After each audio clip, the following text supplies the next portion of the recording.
VP of Education and VPs of PR, both roles which require, shall we say, quite a lot of forbearance in many ways.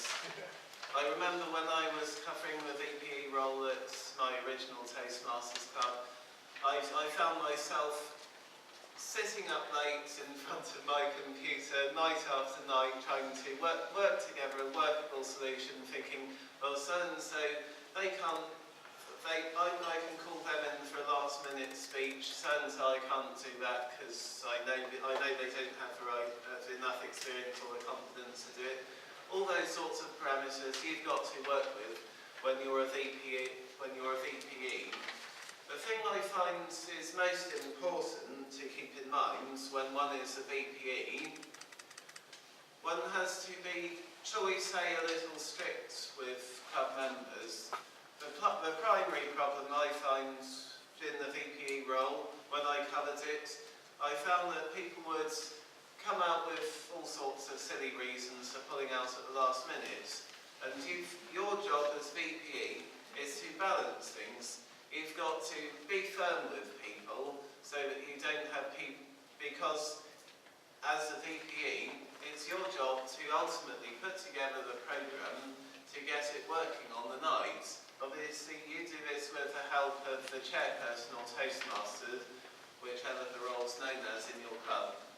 But you've got to get it right on the night.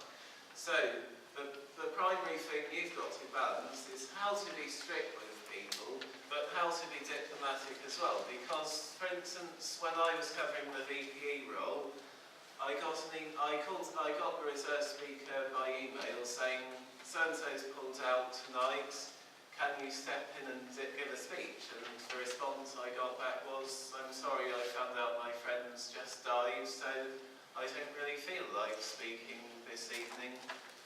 And sometimes people come up with silly excuses, and sometimes the excuses are genuine.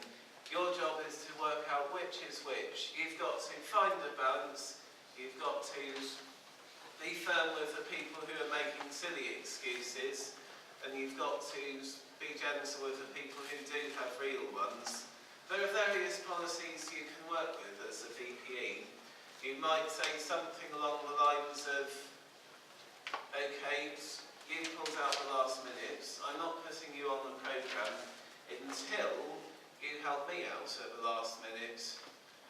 Another one might be, you have to do some sort of favour for the club before you can be put back on the pre-arranged slot.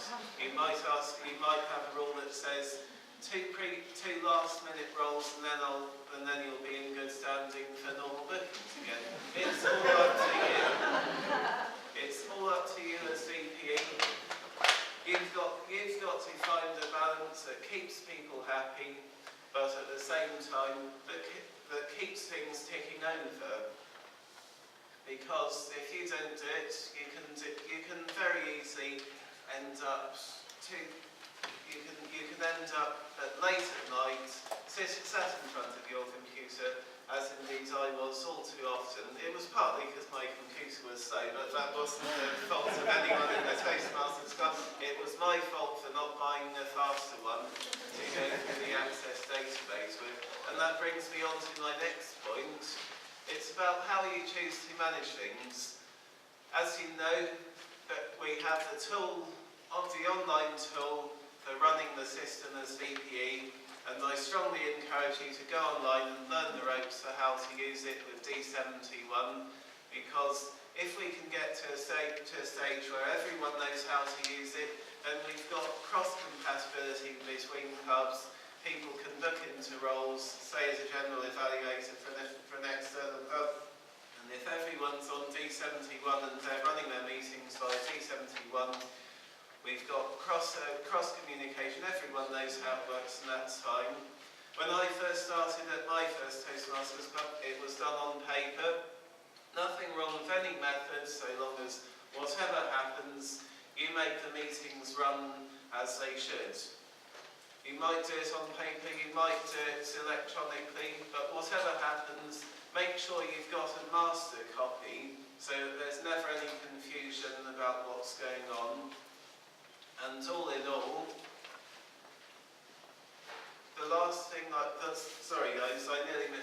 last point.